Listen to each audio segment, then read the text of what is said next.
Dewa Medis Terkuat. Bab 333. Setelah Xiao Chen mengatakan ini, pihak lain menjilati bibirnya dan membagikan kartu lagi. Ada cahaya hijau samar berkedip di matanya, seolah-olah dia adalah serigala liar di malam yang gelap, bertekad untuk memakan Xiao Chen. Namun, Xiao Chen tidak panik sama sekali. 1 menit kemudian, persetan. Seluruh kasino menjadi gempar. Straight flush lagi. Sial. Orang ini, keberuntungannya terlalu bagus, ya kan? Wajah pedagang itu berubah pucat.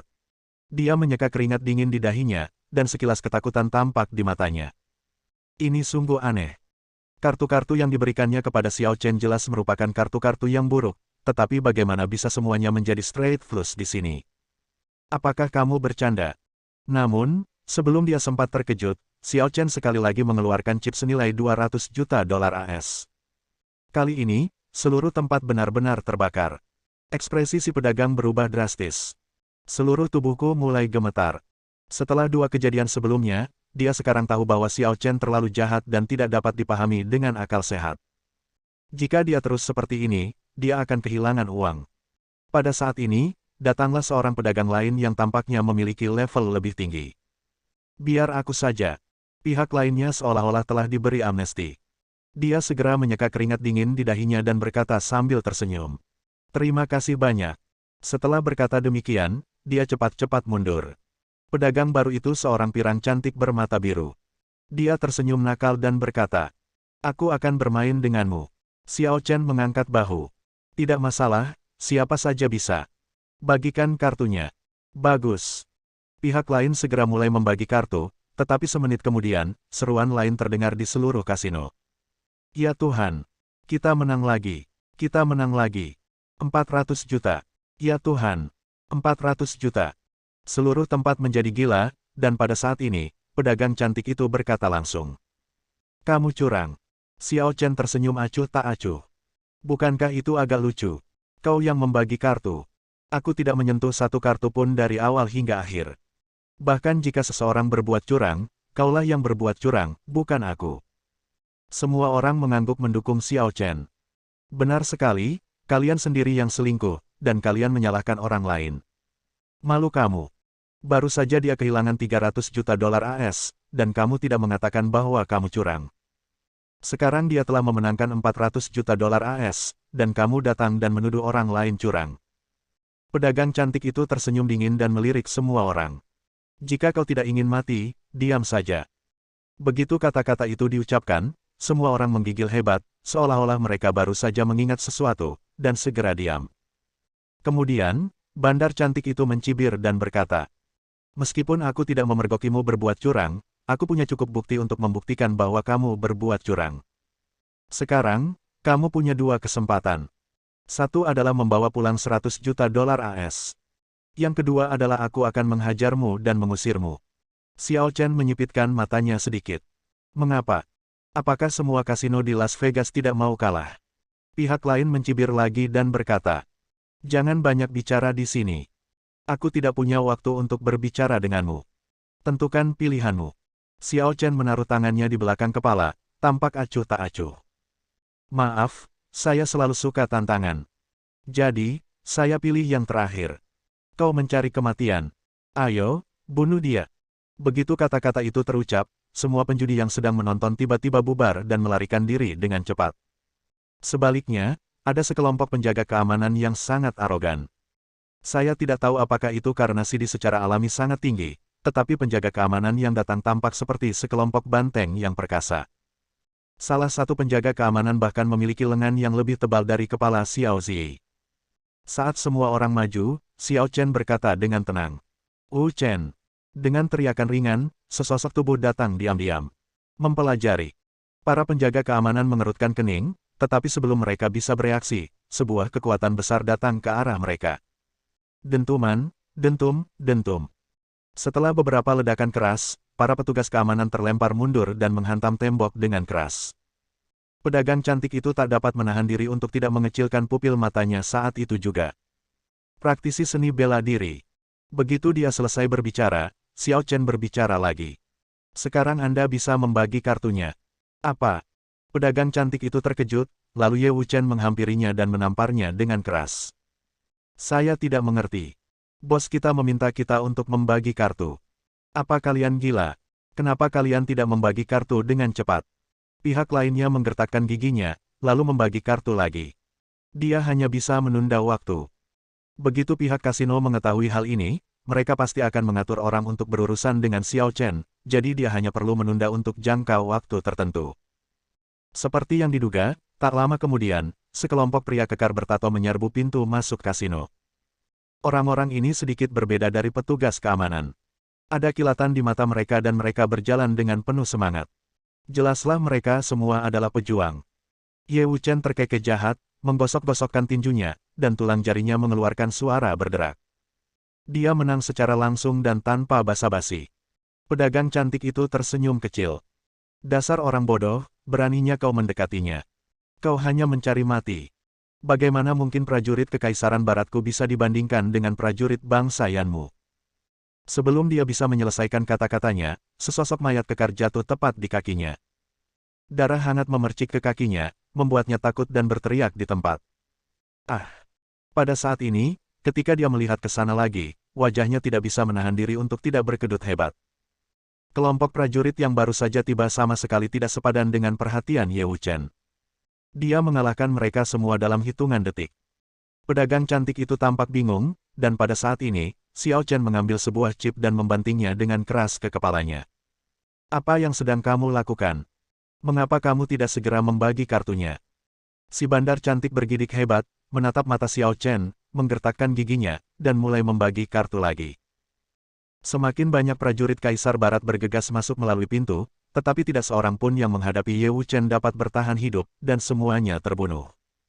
Mayat-mayat di pintu bertumpuk seperti bukit kecil. Ye Wuchen bagaikan seorang pemberani yang mampu berdiri sendiri melawan 10.000 musuh, menjaga gerbang dengan ketat dan tak seorang pun dapat masuk.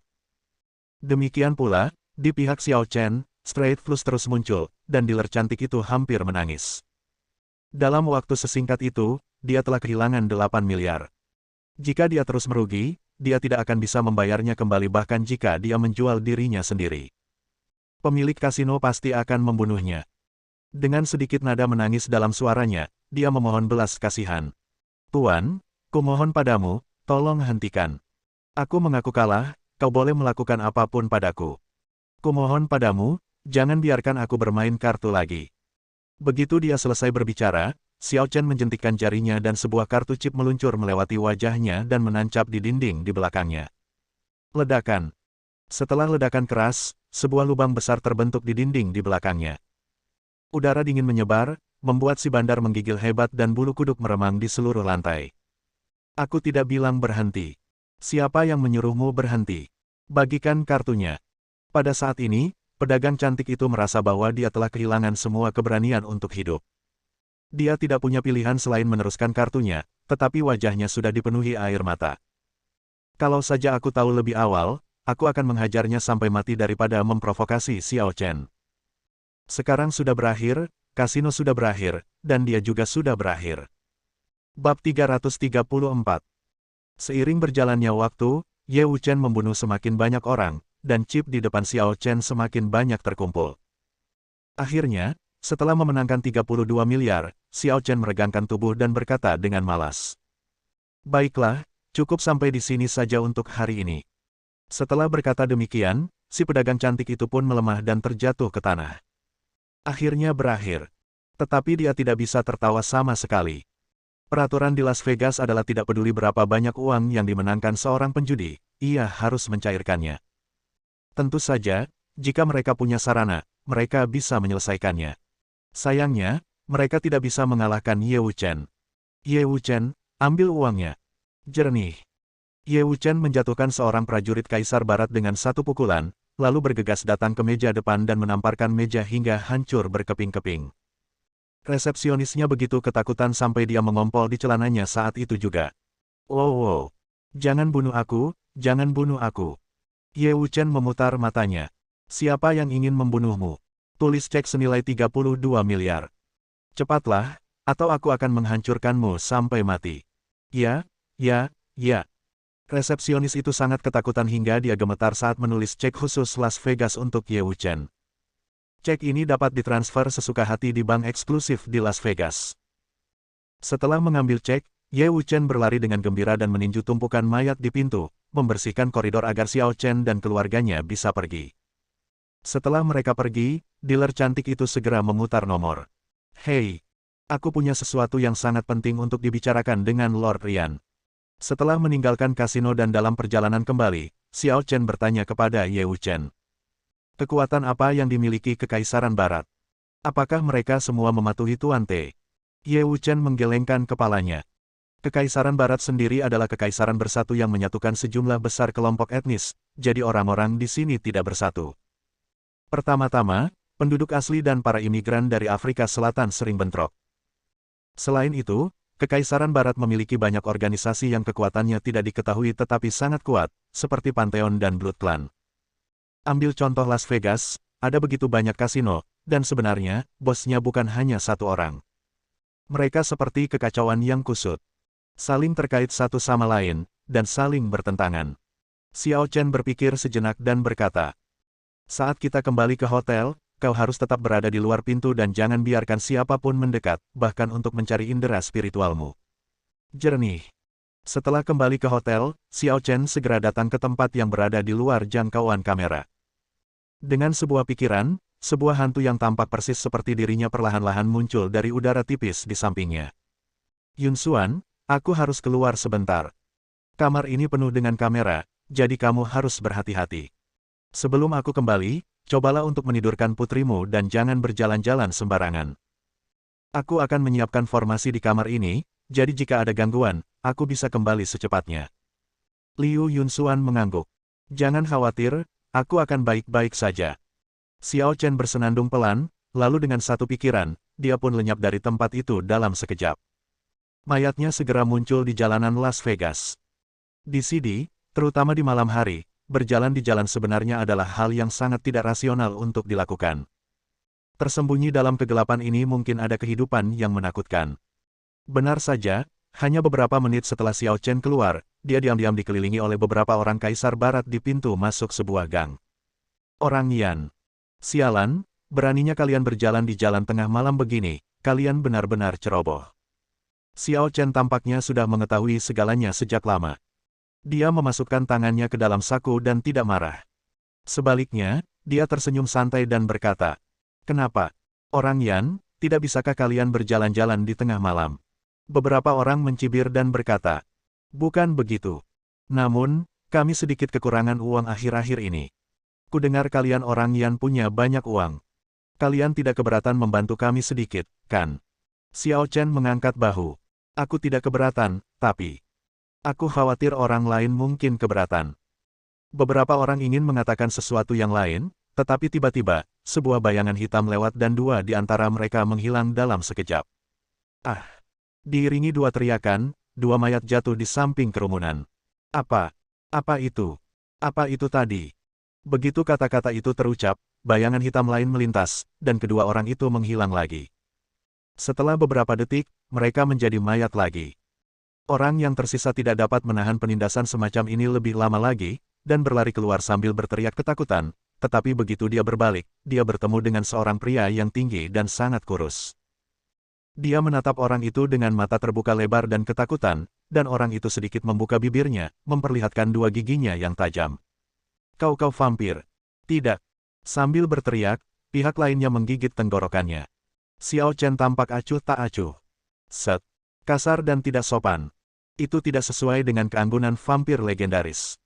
Pria itu menjatuhkan mangsanya di tangannya dan menjilati darah di sudut mulutnya. Matanya yang merah menyala bersinar dengan cahaya merah yang menakutkan di malam yang gelap. Apakah kamu tidak takut pada kami? Xiao Chen tersenyum tipis dan berkata, jika kamu takut, kamu tidak akan keluar. Ayo, bawa aku menemui tuanmu. Mata merah aneh pria itu berbalik, lalu dia berbalik dan pergi. Mari ikut saya. Vampir itu membawa Xiao Chen ke sebuah bar yang kacau, di mana bau alkohol dan parfum tercium di mana-mana, lampu warna-warni yang menyilaukan terus berkedip, dan musiknya memekakkan telinga, merangsang penglihatan dan pendengaran orang. Vampir tampaknya memiliki status yang sangat tinggi. Setelah dia tiba, penjaga di pintu langsung membungkuk kepadanya. Di mana Tuan Len? Tuan Rian, ada di atas. Bawa aku kepadanya. Aku sudah membawa orang yang dicarinya. Ya. Xiao Chen mengikuti rombongan lainnya dan naik ke atas. Semakin tinggi mereka mendaki, semakin sedikit orang di sana dan semakin senyap pula suaranya. Dan vampir yang bertugas menjaganya pasti lebih kuat. Akhirnya, Xiao Chen dibawa ke aula unik dan luas di lantai paling atas, yang seluruhnya terbuat dari furnitur mahoni. Tidak ada lampu di dalam, gelap gulita. Seseorang hanya dapat melihat samar-samar melalui cahaya yang terpantul dari jendela besar dari lantai sampai ke langit-langit. Tuan Rian, saya menemukan seseorang untuk Anda. Tahu. Tuan Rian berjalan dari tempat tidur besar di dalam. Melalui cahaya bulan, penglihatan tajam Xiao Chen melihat seorang pria parubaya yang tampan dengan otot perut dan tubuh yang sangat kuat. Dia tampak seperti orang campuran ras, setengah timur dan setengah barat. Selama bertahun-tahun, tidak banyak orang yang berani membuat masalah di wilayahku. Kau seharusnya menjadi yang pertama. Tuan Rian datang, dan Xiao Chen dengan santai menemukan sofa dan duduk. Dia sama sekali tidak tampak seperti tamu, tetapi lebih seperti tuan rumah. Bersambung.